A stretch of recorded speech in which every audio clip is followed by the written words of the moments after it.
So yeah, I got to give it to us, John. This is I got the hairs in the back of my neck. Yes. So we're about the ceremony. Basically, this process happens 2 times a year. It's not written in stone, but it happens at some time June or July, and then Christmas time. Interesting. Right? There's two different times a year that this takes place. As you know, this happened in I think was it. I don't know the correct date of St. Joseph's, but I believe it's sometime in. Is it April or February? I forget. I think it's in April. March? My son's name is Giuseppe, and I do celebrate March? with it may be in March, but we get straightened out in April. I should know this because this is his name day. March 19th. I thought it was in April. Okay. So we get straightened out April 2nd. Okay. And the reason being is because 3 weeks later, they try to come back. They deliver the ring back, right? And now that they can't, and I've been told this by many people, that the West Side will lie and twist the story to always make themselves right.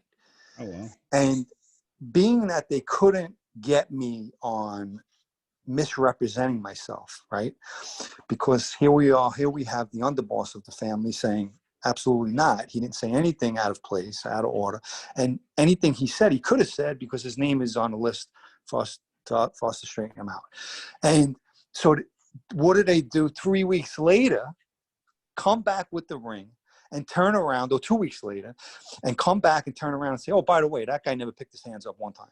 Now, why did you say that why didn't you say that on the next day when you had a meeting and said, hey, this guy misrepresented himself?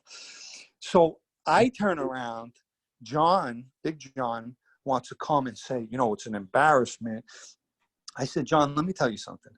Go get, it's their joint, right? Tell them to pull the videotapes from the cameras and take a look. Why don't you go play the videotape and see what took place there, and you'll understand it. Anytime I went to go over to somebody to pick my hands up, they went in another direction. I can't help that.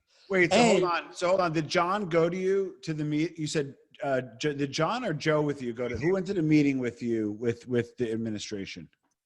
Joey came with me. John was there already. Because he was in management. Okay. Yes. So hold on. So now he was in management. So now hold on. Did you know? Because I know you hear both sides. One, they're like, hey, dress up. We're going for dinner Saturday. And you're like, oh, I know it's coming. And the other end, it's a complete surprise. Did you know you were getting made April 2nd?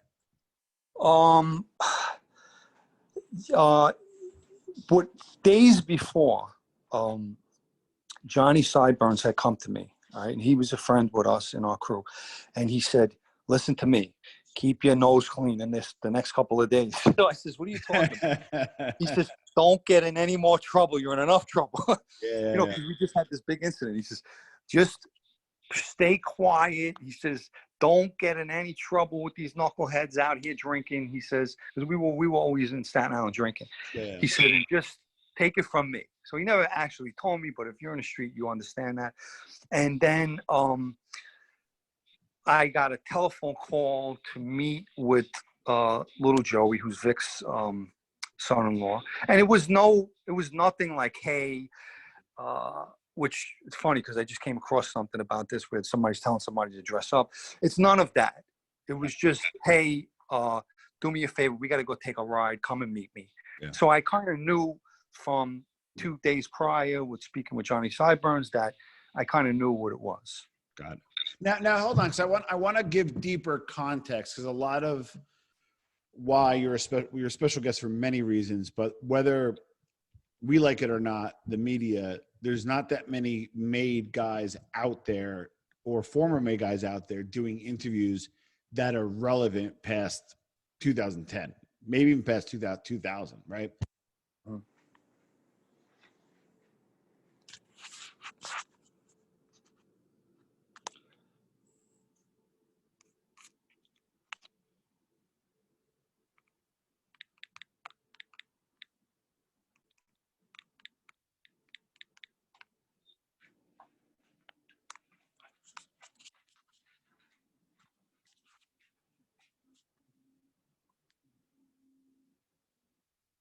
Okay, so we had a quick piece of technical difficulty.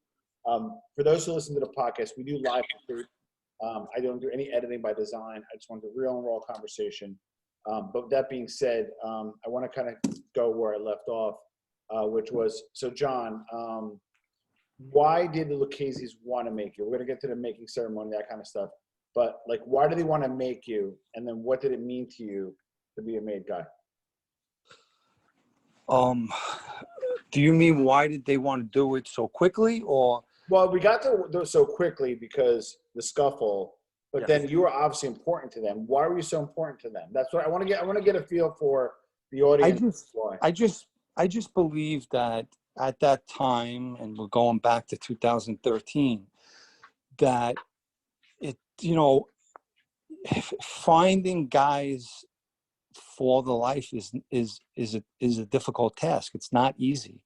It's not like there's not a whole, people don't understand. There's not a whole lot of guys out there that, and we've had this discussion amongst each other that even the younger guys that we would want to bring in.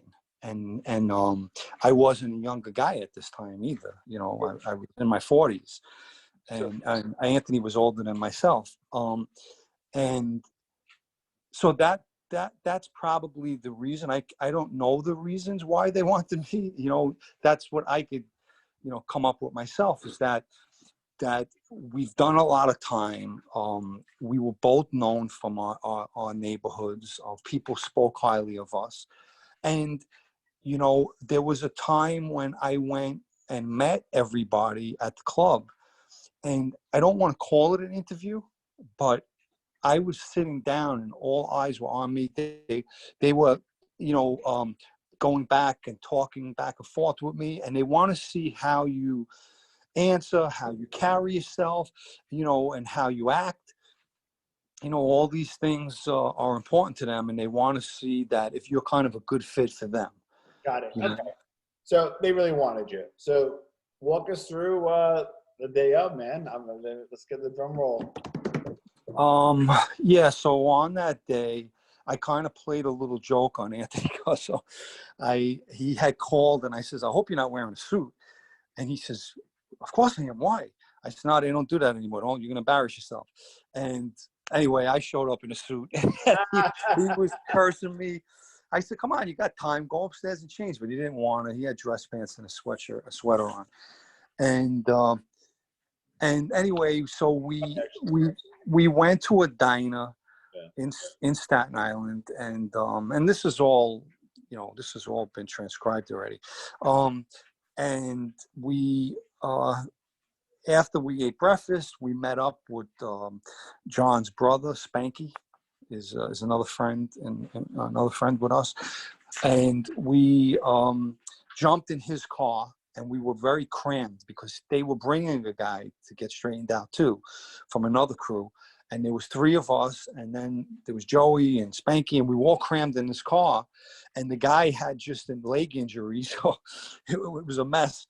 And we had jumped on one of the parkways, and then jumped off an exit, jumped on, and we were making sure that no law enforcement tails were on us. Yeah. Obviously, you don't want to bring law enforcement to somewhere where the administration is going to be holding a ceremony.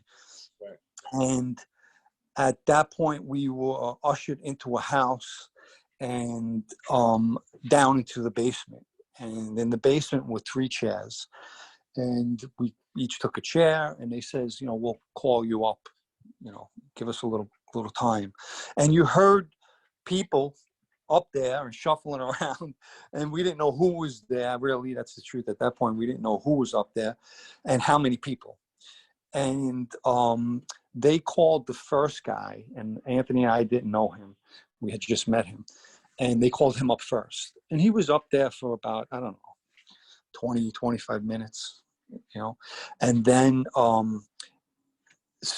something took place. I'm not going to say what it was because I want to save it for another time. But something took place where Anthony was very, very nervous. He turned white as a ghost. Something happened down there. And I said to myself, oh, God. I kept the joke going, and I didn't want to tell him. And I said, I hope they call him next because he's going to have a heart attack down here. And then just as I said that, there was a knock on the door and they said, John, come up.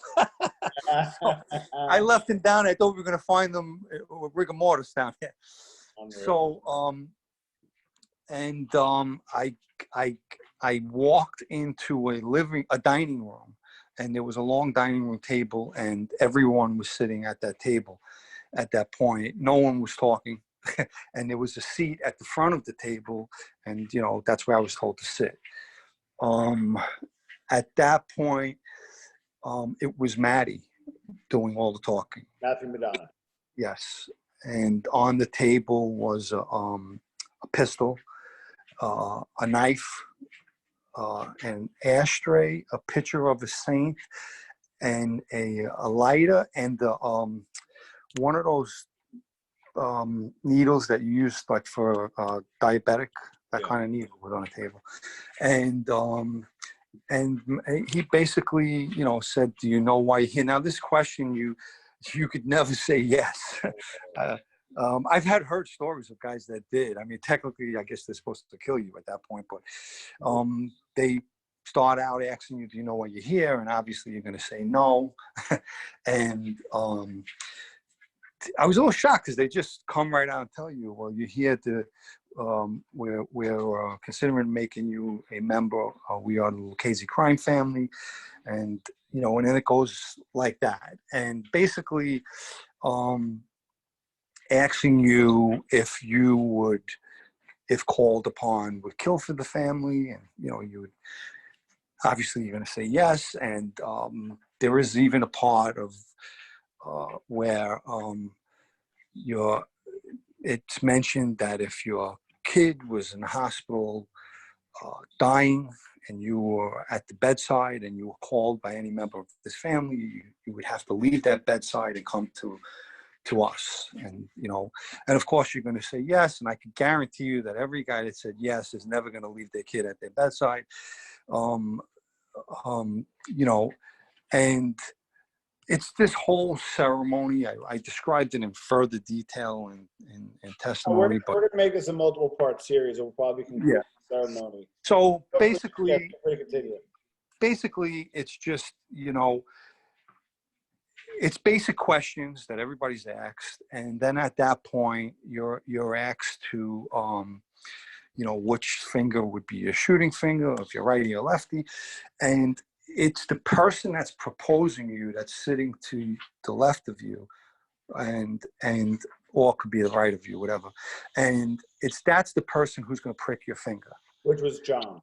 Yes, and John, being the big kid that he is, almost stuck the thing through my finger because John likes to play games, and those drops of blood would be dripped upon a saint, and they'll tell you what they're going to do, that we're going to light this saint and we want you to move it from hand to hand and repeat after us, or after me. It was Maddie who was going to talk, and all of that took place, and then at that point, obviously you would drop the saint and it burns in the ashtray, and you're done at that point. But then they do something that they would lock arms, and you're kind of locking into each other as one. You know what I mean? Because now you now have become usual. Individuals at this table represent an organization, but you also represent each other. So you're locking in as one. Now we are one. And that's a symbolic thing, and it's a very old school thing. And Maddie was very eloquent in the way he spoke, and spoke in Italian at times. Well, I was going to say, I read both things. I read he keeps some traditions where parts of it are in Italian and parts of it are in English. Correct. Assuming that's still the case, right? Yes. And then at that point, you're now immediately introduced to everybody in that room, because that's how obviously you're recognized to be introduced, and that's the first process, is to introduce you to everyone there. And even how many guys were in the room? Roughly. roughly, you know, let me just roughly, I'll tell you. I would say 6 to 8 guys. Got it. Now, did you the 6 to 8 guys that were there, aside from the 3? It was it's minus you, your boy, and the new inductee. Did you know these other guys, or were you? Oh shit! I didn't know he was a friend, and you were surprised. Captain, like, did you know those guys when you walked up? Yes. Oh, so yes, I knew. Okay. Yes, I knew who everybody was. It wasn't that there was somebody there that I didn't know. I knew who everybody was. I just obviously could have never been introduced to them. And just for the record, you know, when you are being introduced to a person that holds a rank of captain, that is not the way the introduction happens. The introduction happens where he's called a capo regime. Yeah. And that is 100% factual. It happens to this day. That is a word that is 100% used. That is how an introduction is made when they don't say captain. That's not how it goes. No one will ever say, no, let me never say never, because there have been some introductions that they say he's a skipper with them, but that's the formal way of the introduction when it comes to a captain.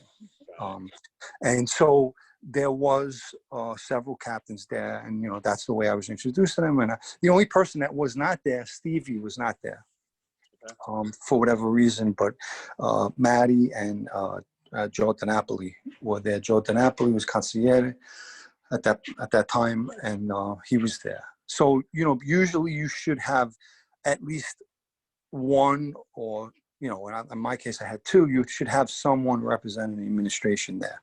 Got it. Now, because we're gonna wrap this up. So we're gonna do this in pieces and be interested in how many parts we get. But what was the experience? Was it like, you're in your 40s? And correct. I'm you're in your 40s. Was it like having a child? Was it a religious experience? Did it feel like getting married? Give us the emotions that you had during the ceremony. It was